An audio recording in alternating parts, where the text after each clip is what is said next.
vamos a reparar fundamentalmente en los siguientes 3 puntos. Vamos a ver cuál es la situación del reino franco a la llegada de Carlomagno y cómo se va constituyendo, ¿no? Cómo ha cristalizado una determinada situación en las antiguas Galias, que ha dado sobre todo protagonismo a uno de los diversos pueblos que se asientan en ese escenario territorial. Ese pueblo es el pueblo franco. Y dentro de los francos son distintas las dinastías que van a ir asumiendo una mayor hegemonía respecto de los demás. Los francos tienen una enorme ventaja respecto de los otros pueblos en ese territorio, porque se hacen con el liderazgo, de hecho, en la medida en que desde el primer momento se muestran proclives en mayores condiciones, en mejores condiciones que los demás, al mestizaje con la población nativa de origen latino, de origen romano, ¿no? Ese mestizaje va a hacer que inmediatamente no solamente se destaque desde el punto de vista numérico, sino que además está fuertemente asentado con cierta estabilidad sobre el territorio y es lógico que vaya asumiendo el liderazgo sobre todos los pueblos que al principio están distribuyéndose todavía de forma inestable. Son pueblos que muchos de ellos luego abandonan el territorio, siguen en su avanzada por la península ibérica, pero bueno, ahí van afianzando su hegemonía los pueblos. El futuro reino franco. Y el reino franco va a estar capitaneado además por diversas familias. La que luego consigue estabilizarse a largo plazo va a ser la dinastía merovingia, que va a ser la que preceda a la dinastía que el abuelo de Carlomagno comienza a abrir, la dinastía carolingia, que vamos a ver se comienza a abrir con Carlos Martel, abuelo de Carlomagno, pero sobre todo con su hijo, el padre de Carlomagno, Pipino el Breve, ¿bien? Que sería el fundador de esta nueva dinastía que nosotros achacamos a Carlomagno, ¿no? Pero en realidad es a su padre a quien deberíamos aludir. Situación previa al reino franco. 2. ¿Cómo se comienza a prefigurar ahí, sobre todo a partir de los años de Pipino III, el padre de Carlomagno, y del propio Carlomagno, un intento de restablecimiento de una unidad imperial en Occidente a espaldas, como veíamos el martes, del imperio todavía vigente en Constantinopla?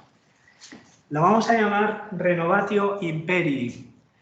Es un concepto, de todos modos, que no podemos aplicar directamente a Carlomagno, sino a sucesores suyos ya de carácter. Los fundadores del Sacro Romano Imperio Germánico son los otones, la dinastía otónida que viene después. Y es ahí donde se habla explícitamente de una renovación del imperio, Renovatio Imperii. ¿Para referirse a qué? ¿Renovación de qué imperio? Para referirse al imperio de Carlomagno. La renovación del imperio carolingio, no la renovación del imperio romano. Aquí, de todos modos, sí que podemos ver que se intenta o se hace una primera aproximación, un primer esbozo de Renovatio Imperii en la medida en que se intenta restablecer una unidad imperial. Una renovación del imperio romano, en este caso. Intentar devolver al occidente europeo una unidad territorial de carácter imperial bajo, en este caso, la corona de Carlomagno. Y luego, tercero, algunos rasgos que caractericen la administración pública y el florecimiento cultural de este momento, sobre todo de los años de gobierno del propio Carlomagno, porque vamos a ver que lleva a cabo una serie de intentos que son de una extraordinaria importancia. Gracias a esos intentos también se van a poner en marcha determinadas instituciones en Europa que van a continuar, van a tener un desarrollo después quizá muy diferente. Pensemos en la universidad a partir del siglo XIII. Bueno, tiene sus precedentes en este contexto carolingio. O pensemos también en todo lo relativo, además de otros aspectos que ya veremos en su día, en todo lo relativo al arte, ¿no? La difusión de los cánones estéticos del románico en toda Europa, por la influencia también mayúscula de Carlomagno ante otros reinos que no estaban solamente bajo su jurisdicción, ¿no? O también la unidad religiosa de todos los reinos en Europa bajo el catolicismo romano. Bueno, pues todos estos elementos van a ir configurando una unidad que es al mismo tiempo espiritual, simbólica, cultural, política, religiosa, que es lo que con el tiempo acabaría consolidándose en la Europa que conocemos. Vamos a la situación previa. Simplemente algunos rasgos, sin detenernos demasiado en las cuestiones puramente historiográficas, puramente históricas. Lo que tenemos en los pueblos, en el pueblo franco, en el reino franco, antes de la aparición de Carlomagno, es lo mismo que nosotros ya pudimos ver en su momento en el caso de los demás reinos bárbaros, ¿no? Los cabecillas militares que gobiernan esas tribus serían reconocidos por el imperio, que en este caso está en Constantinopla, como delegados de este poder imperial en sus territorios, no en calidad de reyes, sino en calidad de la figura que le es propia, que le es específica al imperio, ¿no? Romano, en calidad de patricios. Y como tales patricios gobiernan en nombre del imperio, con sede en Constantinopla, los territorios que administran. Pero internamente, en cambio, hay un reconocimiento que va más allá de la pura delegación del imperio. Una soberanía o un caudillaje más profundo, y son reconocidos como reyes. Es inevitable que este reconocimiento de facto de la soberanía de estos cabecillas pues vaya haciendo cada vez más ineficaz el reconocimiento imperial como delegados o patricios, que se convierte en el fondo en una simple delegación normal, pero de hecho ellos tienen el poder y cada vez concentran mayores cotas de poder frente al imperio, por varias razones. Primero, porque el propio imperio no muestra demasiado interés en la gestión de los asuntos internos de Occidente. Ha habido intentos, como la de Justiniano, por volver a retomar el control de algunas provincias. Ya lo vimos en su momento, por ejemplo, Italia. Y es verdad que durante un tiempo algunos de los territorios entonces anexionados otra vez y gestionados directamente desde Bizancio, pues, continuar bajo jurisdicción imperial, ¿no? Pero los asuntos internos occidentales cada vez preocupan menos en Constantinopla, ¿no? Que tiene sus propios conflictos y que tiene sus propios problemas. Por otra parte, es una administración, la del imperio en Oriente, lo suficientemente vasta como para ya concentrar ahí todos los intereses, ¿no? Y todo el desgaste. Pero también, por otra parte, porque, y en la propia época histórica esto lo favorece, la desconexión por parte de Occidente respecto de Oriente o de Bizancio, pues tiende a marcarse cada vez más, ¿no? Ya no es necesario recurrir al imperio, se hace cada vez más irrelevante recurrir al imperio. Podemos desde aquí mismo ir resolviendo nuestros problemas sin necesidad de plantear todos los aspectos a la unidad administrativa central, ¿no? Va consolidándose un poder interno cada vez más fuerte en torno a estos reyes, que en el caso de Francia, como ya digo, sobre todo va a recaer en uno de estos pueblos, que es el franco, y en una de sus dinastías, que es la merovingia. La merovingia, que recibe su nombre por el que es su primer titular, el Meroveo, pero que sobre todo adquiere su grandeza en el reinado de Clodoveo I, que lo tenéis aquí, finales del siglo V, comienzos del VI. Son 20 años de reinado. ¿Por qué la importancia de Clodoveo? Porque Clodoveo es el que se convierte al cristianismo. Y esta conversión al cristianismo hace que la dinastía merovingia ya se haga responsable de la administración del reino dentro de ese orbe cristiano unido más allá de los límites territoriales de cada uno de los pueblos a escala universal. Ahí se integra Oriente y Occidente, evidentemente. Forma parte de esa ecumenia, ¿no? De la unidad de la cristianitas, de la unidad de la cristiandad. Bueno, pues con esa conciencia de unidad universal es la que con el bautismo de Clodoveo se sanciona también en esta casa, en la casa merovingia, pero que después de la grandeza de ciertos reyes, entre ellos él, pues va experimentando un lento declive y hasta llegar en torno a los siglos VI, VIII, 6, 7 y 8, a toda una secuencia de reyes que los historiadores denominan holgazanes, los reyes holgazanes.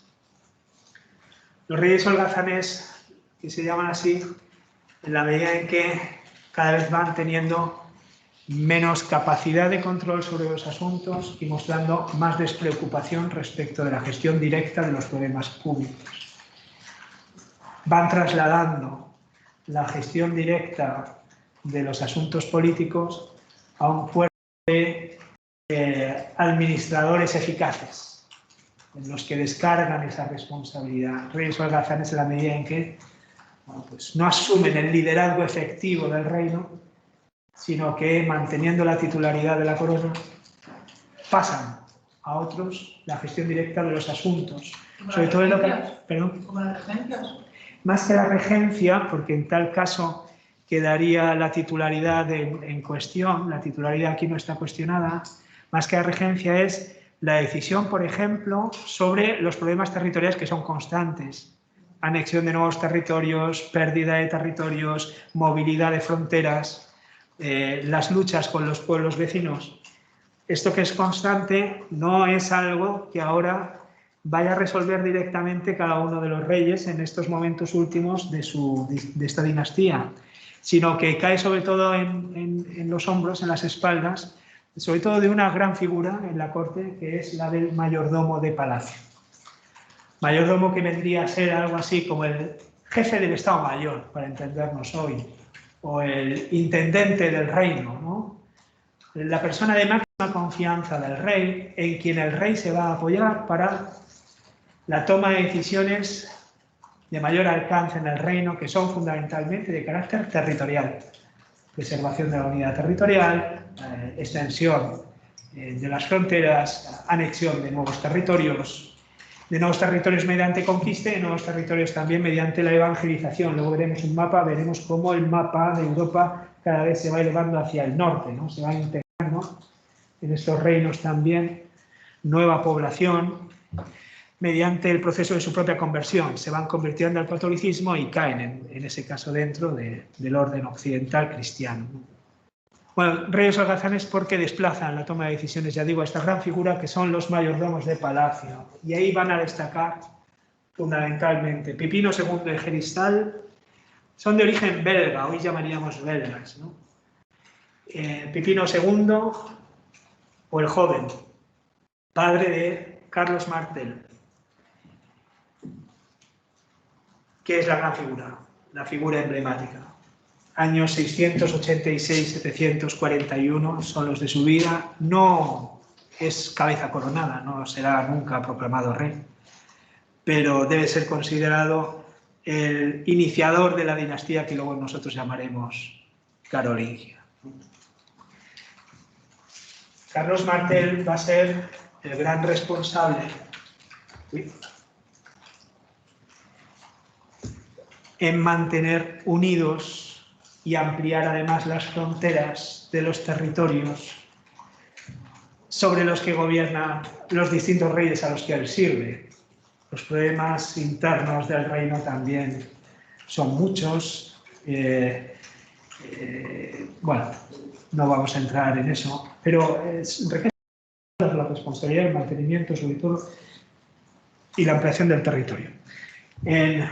A la muerte, por ejemplo, del rey Clodomeo, que habíamos visto antes, nosotros tenemos sobre todo localizado en la zona de la Bretaña o superior de la Alemania, no meteríamos ahí a Chequia, no meteríamos tampoco a Austria, tenemos la parte más occidental de lo que para nosotros vendría a ser hoy Francia y Alemania, y es ahí donde dirigen tienen su hegemonía los francos, ¿no? Con la secuencia de los siguientes reyes, el territorio se va ampliando muy considerablemente. Lo que sucede es que estos reyes tienen una concepción todavía patrimonialista del poder. De modo que tan pronto amplían, además de forma exorbitante, sus propios territorios, como luego los dividen en el momento en que tienen que hacer herencia y mueren. y son sus herederos quienes se reparten después los territorios sobre los que cada uno de ellos debe gobernar. De tal manera que lo que muy costosamente se ha conseguido, que es una unidad territorial más o menos amplia, luego inmediatamente vuelve a perderse mediante la disgregación de estos reinos, ¿no? Esto es lo que va a suceder constantemente, fruto de una concepción patrimonialista del poder. ¿Y por qué esta concepción patrimonialista del poder? Bueno, pues porque habíamos visto que en el fondo las categorías que intervienen son en todo caso siempre patrimonialistas. No hay una concepción de un orden público estable y administrativamente denso a largo plazo, sino que el rey gobierna unos territorios, amplía su poder sobre esos territorios, pero al momento en que, como el resto de su patrimonio, tenga que repartir su hacienda entre los suyos, pues también su poder y su corona se dividen entre ellos, ¿no? Y esto va a continuar siendo así. De hecho, Carlomagno, que veremos, amplía mucho más todavía su dominio. Sin embargo, en el momento de su fallecimiento también vuelve a proceder a esta división interna del reino, ¿no? Y esa gran unidad conseguida vuelve a disgregarse. Carlos Martel va a ser el gran responsable, primero, del mantenimiento de la unidad territorial de los reinos. Por otra parte, de su ampliación, va a conseguir hacer frente a algunos de los pueblos limítrofes, ¿no?, que están en lucha con los francos, y sobre todo va a ser el que, y va a ser esto un elemento que respalde de manera muy notable su propio prestigio personal en el reino, va a ser el que defienda Occidente de la invasión del Islam. En el año 711, junto con los bereberes, se produce la invasión en la península ibérica, que inmediatamente llega más allá de los Pirineos. En el año 732, estamos hablando de 21 años, nada más. En el año 732, Carlos Martel vence a las hordas bereberes en la batalla de Poitiers y expulsa, frena, ¿no?, contiene esa invasión islámica que amenazaba con hacerse contra Europa. Y además no en mucho tiempo, porque si en apenas 21 años consiguió llegar del Al-Ándalus hasta el centro de Francia hoy, sur-centro de Francia hoy, en pocos años más podría haber hecho perfectamente con todo el territorio. Detiene el frente musulmán y crea en los territorios que bordean nuestros Pirineos la llamada Marca Hispánica. Marca Hispánica es una zona limítrofe, amplia. Ahí estaría integrada, por ejemplo, Tarragona, estarían integrados algunos territorios, no simplemente en la cordillera pirenaica, ¿no?, sino algunos territorios del sur de los Pirineos, en los que el papel que va a ejercer el reino franco pues va a ser decisivo. Por ejemplo, el desarrollo cultural y político del Reino de Aragón, sobre todo en el norte, Cataluña, va a estar muy influenciado por esta política franca, ¿no? Y esto va a tener repercusión también en su propia personalidad jurídica, política, cultural y religiosa, ¿no?, porque es muy distinto lo que nos encontramos ahí de lo que nos podemos encontrar en los reinos cristianos del norte, en Asturias o en Galicia, Castilla, León, etc. Pues la Marca Hispánica, que ya digo que contiene sobre todo el avance del Islam. Pasamos rápidamente. Siguiente elemento, hijo suyo, aunque es un hijo bastardo y por lo tanto discutido en su posición como mayordomo, seguimos siendo mayordomos, como mayordomo de palacio en la corte. Pipino el Breve, Pipino III. Pero es hijo de Carlos Martel. Es hijo de Carlos Martel, pero es hijo bastardo. Entonces no es el que debería suceder de forma natural a su padre, pero bueno, determinado tipo de manejos en la corte que primero le sacan y le expulsan fuera, sin embargo consiguen luego volver a ejercer esa función, ya digo, de máxima responsabilidad política. Pipino III afianza todavía más la extensión de los territorios lograda por su padre, prolonga la extensión de esos territorios a otros nuevos y se constata una situación que antes o después tenía que producirse. En un momento determinado, también por las propias vicisitudes del reino, en un momento determinado, el poder de facto que ostenta en este caso Pipino como mayordomo choca frontalmente con el poder de jure, con el poder de su legítimo titular, que es el del rey. Y a la hora de tomar decisiones, Pipino III es consciente de que necesita contar con todo el poder, no solamente de forma fáctica, sino también por derecho. Y eleva una consulta al Papa que era entonces Zacarías. Una consulta que tiene todo el sentido. Hay en el juego mutuo entre autoritas y potestas en el mundo antiguo, y esto se conserva en el medievo, hay un trato ordinario entre esas dos jurisdicciones que es la de la consulta a la autoridad.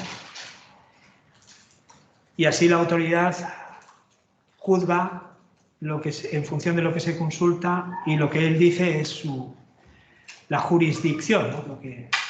Su pronunciamiento. Le consulta al Papa Zacarías quién tiene que ostentar la corona.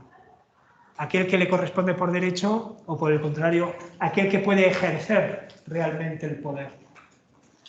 Y el Papa Zacarías le contesta siguiendo una doctrina isidoriana de San Isidoro de Sevilla, que es entonces la que está vigente. Debe reconocerse como rey aquel que realmente esté en condiciones de ejercer el poder. No, por lo tanto, a quien le corresponde en derecho, sino a aquel que le corresponde de hecho. El poder es quien tiene que ser reconocido rey. Esto le basta, en este caso, a Pipino para deponer al rey y ser nombrado él rey de los francos. Tenemos aquí un cuadro historicista de finales del siglo XIX, en fin, propio de la época, el último de los merovingios, ¿no? Childerico III, que lo tenemos ahí atado, a quien se dicen las crónicas medievales, se depuso y tonsuró, se deposit et detonsi, es decir, se le depuso del reino y se le tonsuró la cabeza, se le hizo ingresar en vida conventual, y ahí lo tenemos tomado por los frailes, poniéndole la tonsura eclesiástica, que además en el caso de los merovingios tenía un valor añadido por el valor que se le concede al pelo, a la cabellera, ¿no? como símbolo de poder. En este caso el pelo está tonsurado, ¿no? de forma eclesiástica. La deposición del Childerico III, que viene acompañada por una autorización papal. En este caso el Papa Zacarías, ¿no? Esto es importante porque rompe la titularidad propia de una dinastía en beneficio de un poder que se demuestra capaz de ejercerse. ¿Childerico y Pipino entonces son hermanos? No, Childerico es el rey. Childerico es el rey que pertenece a la dinastía. Y Pipino es el bastardo, ¿no? Pipino es bastardo de Carlos Martel, es el mayordomo del palacio. Y en este sentido lo que tenemos es que el poder de facto, que viene recayendo tradicionalmente sobre las espaldas de los mayordomos de palacio, ahora se va a convertir en el poder de jure, no solamente en un poder de facto, en el poder legítimo, porque van a ser ahora Pipino III reconocido, elegido, ungido como rey. Se sucede, sustituye al rey merovingio e instituye una nueva dinastía. Claro que, porque Pipino es el rey de todos los territorios, ¿no? Pipino ahora mismo es el hijo bastardo del mayordomo. Nada más. Bueno, nada más y nada menos, ojo. ¿Sí? Pero no es rey. Ahora sí, es rey. Ok, vale. Será rey después de esa autorización papal. Y además ungido como rey en el año 751 por San Bonifacio, según lo que le corresponde en este momento, que es suceder al rey merovingio. Y será de hecho declarado así, Rex Merovingi, nada más, el rey de los merovingios, una dinastía particular, un reino particular. Entonces los mayordomos de palacio son ayudantes del rey, no son reyes. Más que ayudantes incluso sería el jefe del Estado Mayor. Digamos que nuestra figura hoy tendría más que ver con eso. Es el responsable de la toma de, por ejemplo, en materia militar. Los problemas defensivos, ya digo, sobre todo de carácter territorial, caían sobre todo en las manos de estos mayordomos. No es un mayordomo en el sentido, entre comillas, servil, ¿no? Doméstico, es el mayordomo en el sentido militar, el jefe de la casa, ¿no? El superintendente, el jefe del Estado Mayor. ¿Vale? Entonces, es el que toma decisiones militares. El rey pasa, ¿por qué? Porque ya lo hace él y lo hace mejor, es el experto, ¿no? Y además son grandes figuras muy prestigiosas y carismáticas como Carlos Martel, ¿no? Cuya eficacia en la extensión de las fronteras del reino pues, son indudables, ¿no? Y lo mismo hace Pipino, es decir, se gana también prestigio mediante su propio ejercicio dentro de su figura como mayordomo, ¿no? Lo que pasa es, ya digo, en este caso se produce un choque frontal entre el rey titular y el poder de facto, que se resuelve en favor del poder de facto, en este caso de Pipino. Mediante autorización papal.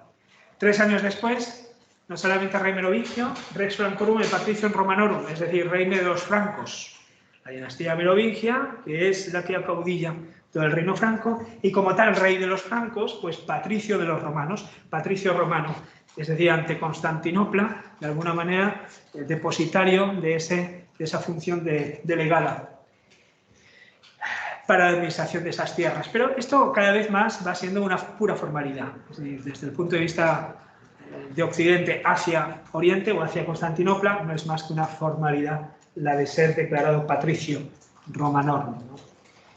Como tal, ya volveremos sobre ello, cuando entremos directamente en la figura de Carlomagno, será ungida su cabeza y consagrada sus manos como rey de los francos, que le constituye, gracias a esa unción, en un Christus Domini. Es decir, hay un proceso de cristificación del rey. Ya entraremos en esto, porque simbólicamente es muy importante.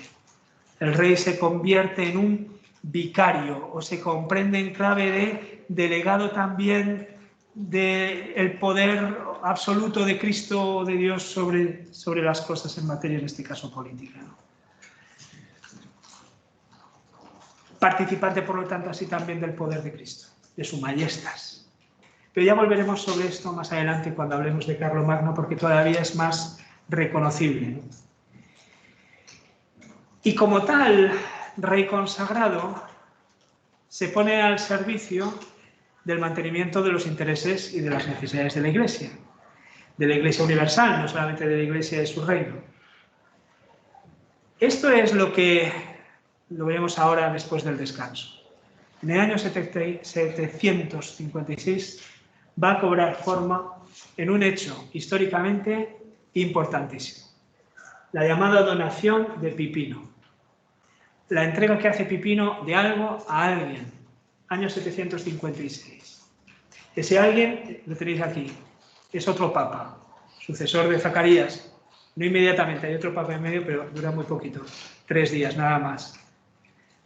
A Esteban II le hace una donación.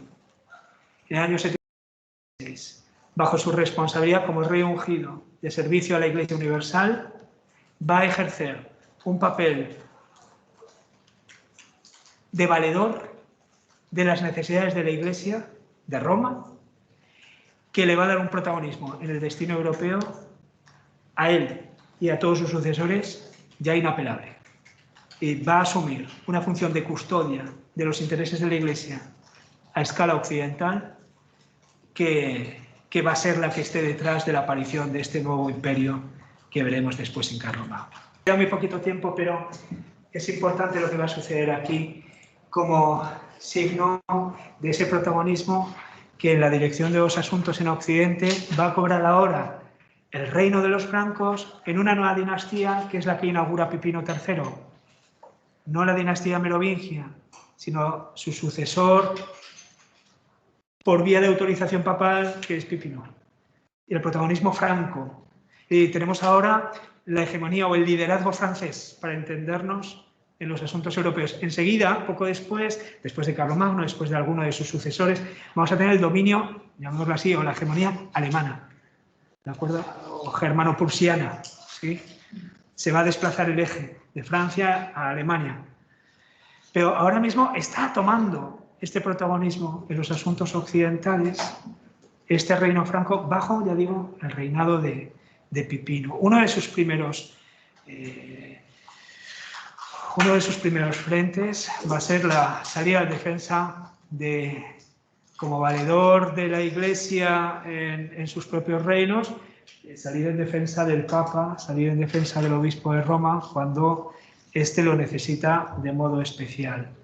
Esto se produce cuando el Papa está siendo acosado por el reino lombardo que le disputa ciertos territorios.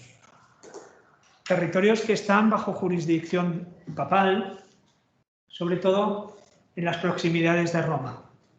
El Papa es señor de unos territorios que tenemos aquí, marcados en color rosa, fuerte, un poquito fucsia, el Ducado de Roma. Todos estos territorios están puestos bajo jurisdicción directa del Papa. Los lombardos buscan hacerse con unas provincias que, libres, habían estado en su momento bajo la tutela directa del Imperio en Constantinopla y negocian con el propio emperador en Constantinopla quitarle al Papa sus propios territorios, devolviéndoselas jurídicamente al imperio, pero desde el punto de vista administrativo directamente bajo su tutela, no del Papa, del reino lombardo. Este juego es conocido por el Papa, que en este caso recurre a quien cree va a poder ponerse en su favor y defenderle de este tejemaneje entre el imperio constantinopolitano y el reino lombardo. Los lombardos van a ser una preocupación constante para el papado, ¿sí? Porque van a ser las grandes familias italianas que constantemente disputen con el Papa el señorío sobre ciertos territorios, ¿no? Pide auxilio. Y pide auxilio a aquel que se lo puede dar. Conoce ya el Papa a quién puede recurrir, porque Pipino había recurrido al Papa para hacerle una consulta y el Papa le había autorizado a hacerse con la corona de los francos. Ahora es el Papa el que va a recurrir al rey, a Pipino III, que le auxilie, que le defienda. Y Pipino III sale en defensa del Papa. Sale en defensa del Papa venciendo sobre los lombardos y tomando para sí el Exarcado y la Pentápolis, 5 de las grandes ciudades italianas, 5 de las grandes diócesis en Italia, que ahora van a ser integradas a la jurisdicción papal. ¿Qué es lo que vemos aparecer con esto? La aparición, la génesis, la fundación de lo que se suele llamar estados pontificios. Sí. Vemos a Pipino, no lo vamos a leer entero, pero vamos a Pipino aquí a auxiliar al Papa, ponerse a su servicio, liberando aquellas tierras, otorgándoselas a él. A él se le ofrece la posibilidad de, bueno, esas tierras ahora de las que han sido liberadas de los lombardos, entrégueselas él directamente al emperador para así ganarse también el favor imperial en Occidente y que esto pueda correr en su favor. No lo hace. Esos territorios, en lugar de llevárselos directamente a Constantinopla, los cede a la administración directa del papado. Y esto es muy importante. Nacen los estados pontificios. Entonces no se le llamaba estados pontificios, se le denominaba patrimonio, y así se le sigue denominando, de hecho, ¿no?, de San Pedro. Y fijaos, se nos dice en una crónica, habiendo adquirido, después de contarnos la historia, habiendo adquirido todas estas ciudades, Pipino redactó un documento de donación para la posesión perpetua, para siempre, de ellos, por San Pedro y la Iglesia romana, no el emperador. El titular de estas tierras va a ser San Pedro y por lo tanto sus sucesores. y por todos los pontífices de la sede apostólica. Este documento todavía existe en los archivos de nuestra Santa Iglesia. El cristianísimo rey de los francos envió a su consejero Fulrad, venerable abad y sacerdote, a tomar posesión de esas ciudades, y él mismo se puso en camino alegremente y sin tardanza con sus ejércitos para regresar a Francia. El dicho venerable abad sacerdote Fulrad vino a la región de Rávena con embajadores del rey Astolfo, y entrando en todas las ciudades de la Pentápolis y Emilia, tomó posesión de ellas. Y también rehenes de entre los hombres principales de la ciudad que se habían resistido. Y recibió las llaves de las puertas. Y entonces fue a Roma. Y poniendo sobre la tumba de San Pedro, se dice, las llaves de Rávena y de las otras ciudades del exarcado, junto con la ya mencionada donación, el documento de Pipino certificando que eso iba a ser para San Pedro y sus sucesores, referente a ellas concedida por su rey, las entregó para que quedaran en propiedad y en dominio perpetuos del apóstol de Dios y de su santísimo vicario el Papa y de todos sus sucesores en el papado. Estos territorios, bajo jurisdicción temporal directa del papado, van a ir ampliándose con el tiempo.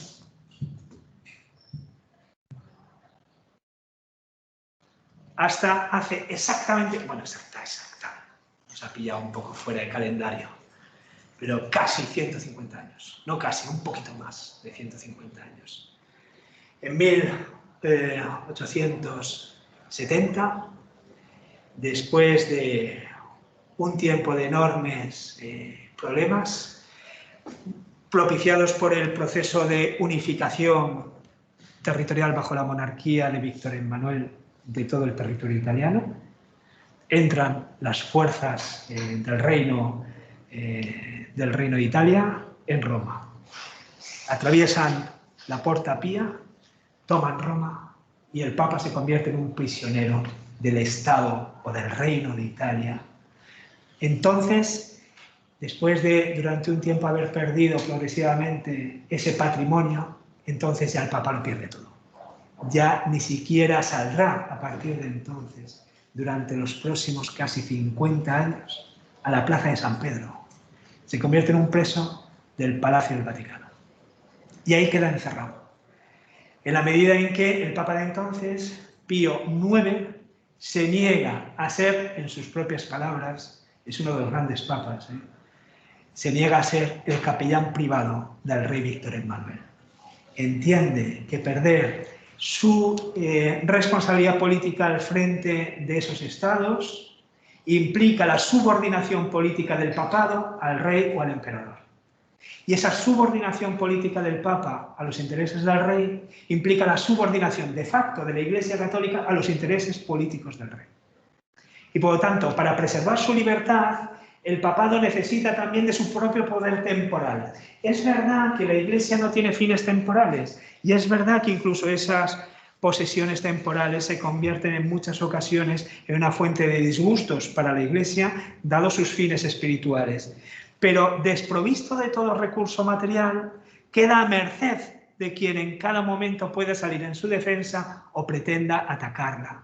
Para garantizar sus fines espirituales necesita libertad, independencia también política, y su independencia política estaba ganada desde estos tiempos de Pipino III a través de ese recurso al patrimonio de San Pedro. Los estados pontificios conferían al papado una independencia política por la que podía entrar en calidad de igual en el concierto entre las naciones sin necesidad de verse dominado por ella por intereses políticos partidarios, ¿no? Privado ya de esa tutela temporal, de ese poder temporal, queda a merced de esos poderes temporales. Es un enorme problema. Ya digo, en 1870 se pone fin a todo lo que es un ciclo de pérdida progresiva de territorios, fruto de esa unificación progresiva de los territorios italianos, ¿no? Y después ya la pérdida completa de la ciudad de Roma. Hasta que 50 años después se le pone remedio, casi 60. 1929. En este caso es otro papa, Pío IX es el que pierde. Pío XI, en este caso, es el que junto con Benito Mussolini, en nombre del rey, y el cardenal Pietro Gasparri, en nombre del Papa, firman los pactos o el Tratado de Letrán. En realidad no es un tratado, son tres pactos que garantizan la independencia política del papado mediante la fundación, la constitución de un Estado independiente, que es el Estado de la Ciudad de Vaticano. En 1929 se le pone remedio, de alguna manera, a ese vacío de poder temporal del papado, fruto de la toma de Roma en el año 1870, ¿no? Bueno, esto es un hecho importante que viene a cerrar el ciclo abierto entonces por la donación de Pipino en el año 756. Del 756 a 1870, ininterrumpidamente, la propiedad de un poder temporal por parte del papado, más o menos amplia. En estos momentos vemos que comienza a producirse y luego se va extendiendo. ¿De acuerdo? Dejarlo aquí. Lo dejamos poniendo encima de la mesa esta donación, la donación de Pipino. El rey le cede territorios a la administración directa del papado. El contexto que permite este hecho también, es decir, ¿por qué el rey le cede estos territorios al papa en lugar de directamente habérselos ganado al emperador y hacerse el valedor de la administración de esos territorios aquí? ¿Por qué no recurre a Constantinopla? Bueno, circula ya un documento, pero ya lo leeremos la semana que viene, que es la donación de Constantino, otra donación, según la cual tenéis el texto completo en el libro de lecturas, en el texto 321, según el cual, en un momento determinado, Constantino cede la dirección de los asuntos en el imperio en Occidente al Papa, de tal manera que reconoce de hecho que el Papa no es solamente el obispo de Roma y primado de la Iglesia Universal, sino que además, desde el punto de vista político, le corresponde una tutela también de los asuntos del imperio en Occidente, que nadie debe pretender usurpar. Las insignias imperiales, dice, deben ser atribuidas al Papa. Y lo mismo que los antiguos senadores y el cuerpo de alta administración del imperio llevaban la corona frigia y, bueno, pues así también que la Iglesia se vea adornada por esas insignias, el colegio de los cardenales, o bueno, las insignias imperiales de alguna manera que estén presentes en la Iglesia, y que la Iglesia se revista también de una forma imperial. Y Constantino lo firma, y Constantino lo declara. Él se va tranquilo a Constantinopla porque hay alguien que va a actuar en Occidente en su nombre, el Papa. Por lo tanto, esta donación de Pipino tiene sentido. ¿Por qué? Porque el Papa también es el valedor del imperio en Occidente. Eso parece. Eso parece porque veremos que la donación de Constantino, que se presume documento auténtico, que se cita una y otra vez, que legitima determinadas posiciones en la Iglesia y en su lucha con el imperio, es un documento falso de toda falsedad.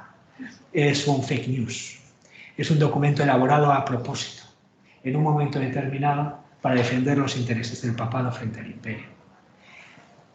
Hay algunos historiadores que mantienen que lo que permite que Pipino III recurra al Papa y le dote de ese patrimonio es precisamente la existencia de esa otra donación de Constantino. A nosotros nos volverá a salir la donación de Constantino porque está presente en la lucha permanente entre el imperio y el papado en los años siguientes, en los siglos siguientes. Uno de los que quiere atreverse a discutir la validez de ese documento, la donación de Constantino, digo, por la que Constantino deja al Papa como su valedor en Occidente, es Dante Alighieri. Ya estamos hablando del Renacimiento. Bueno, lo insinúa, pero con la boquita pequeña, que tampoco se atreve demasiado, porque ya bastantes problemas tiene el pobre, y entonces tampoco lo declara, y porque carece también de herramientas que permitan avalar esa posición. Son muchos los que dudan de la autenticidad de ese documento, pero no disponen todavía de herramientas que permitan acreditarlo, conocimiento histórico, preciso, en fin.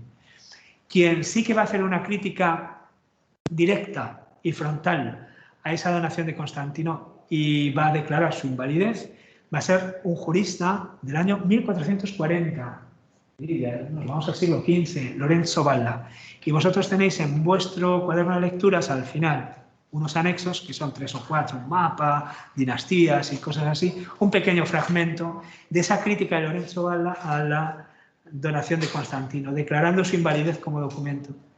Pero hasta entonces son casi 700 años de reconocimiento de un documento del que se sospecha, pero al que se le concede una credibilidad, porque nada más y nada menos está en juego la palabra del imperio y la palabra del papado. Está el papa y el emperador de por medio. ¿Sí? Es un documento muy importante.